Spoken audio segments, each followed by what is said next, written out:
2020, une méchante année. Pas besoin de se le cacher, je pense qu'on est tous à bout.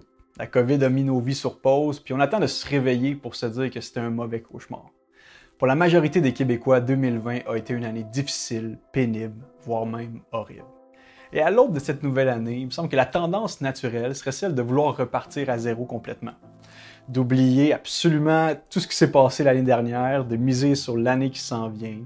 Ce sera encore plus d'adon, n'est-ce pas, cette année, de souhaiter bien de la santé, bien de la prospérité, de la réussite, du bonheur, etc. Mais ce n'est pas les vœux que j'ai pour vous cette année. Ce n'est pas du tout ce que j'ai envie de vous souhaiter. D'abord, je nous souhaite de jamais, mais jamais oublier l'année dernière et même la conserver particulièrement en mémoire parce qu'elle nous a appris d'importantes leçons à grand prix. Elle nous a premièrement démontré que nos existences sont vulnérables. On est faible et même fragile. OK, oui, on se crée l'illusion de contrôle, de puissance, de sécurité, mais en fait, on est secoué à rien.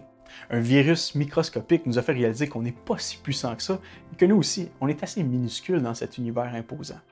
C'est pourquoi je vous souhaite pas tant cette année du succès, de la renommée, des grands accomplissements, mais plutôt de porter un juste regard sur votre personne, d'être capable de vous voir et de reconnaître vos limitations, reconnaître votre petitesse, votre vulnérabilité et peut-être même votre pauvreté intérieure.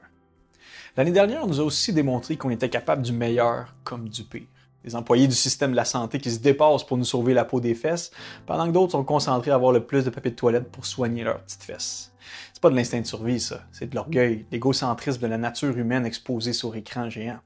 La réalité, c'est qu'on paraît bien civilisé jusqu'au jour où les circonstances sont plus idéales, notre espace vital est menacé, et là, d'un coup, la moralité, la rationalité, la bonté qu'on présupposait chez l'être humain ne sont plus là. C'est pourquoi je vous souhaite pas tant du confort, du bien-être, de la richesse, d'être capable de vous payer ce que vous voulez en 2021. Non, je vous souhaite de vous oublier un peu, de vous élever au-dessus de l'emprise du moi afin d'être capable par moments de vous sacrifier pour faire ce qui est noble, aimable, juste et droit.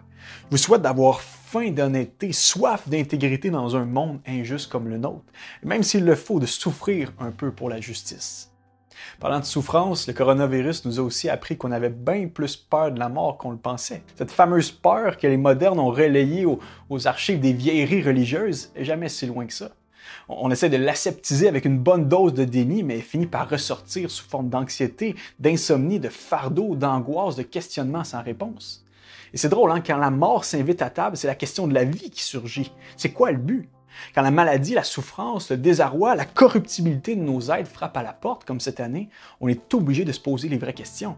C'est pourquoi je ne vous souhaite pas nécessairement de la santé cette année, même si c'est précieux, parce que bien franchement, vous pouvez expérimenter de la vigueur dans vos membres, être capable de mener votre quotidien, mais parallèlement, votre âme peut se mourir tellement votre vie n'a pas de sens. Et ça, c'est l'horreur de notre société post-chrétienne. Son plus grand drame est existentiel. En évinçant toute notion de transcendance, de divin, on s'est retrouvé d'un coup avec trop de temps pour exister, mais pas assez de raisons de le faire. Cette année, je vous souhaite de trouver le sens de la vie qui tient le coup face à la souffrance et même devant la mort. Et finalement, 2020 nous a fait réaliser que par-dessus les divertissements, les possessions, les voyages, le travail, etc., à la fin de la journée, ce qui nous manque le plus, c'est les gens.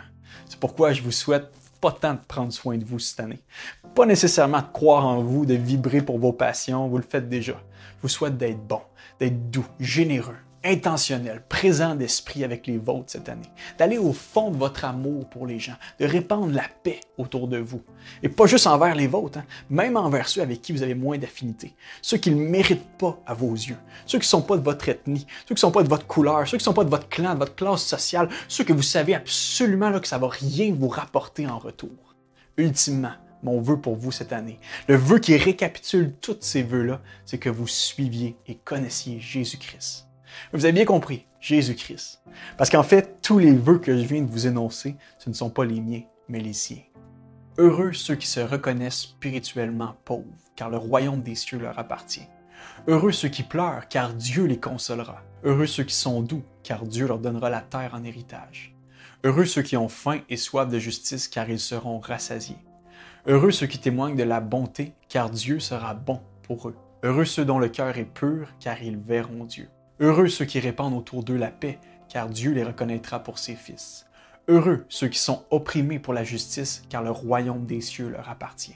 Voici une description de la bonne vie, de la grosse vie, de la vie heureuse selon Jésus. Une vie vécue sous la royauté de Dieu, en obéissance aux valeurs tellement contrastantes de ce royaume. Et attention, ce ne sont pas des valeurs morales à appliquer pour avoir son ticket d'entrée. Ce sont des valeurs qu'on veut appliquer de tout cœur une fois qu'on a déjà été accueilli par Dieu.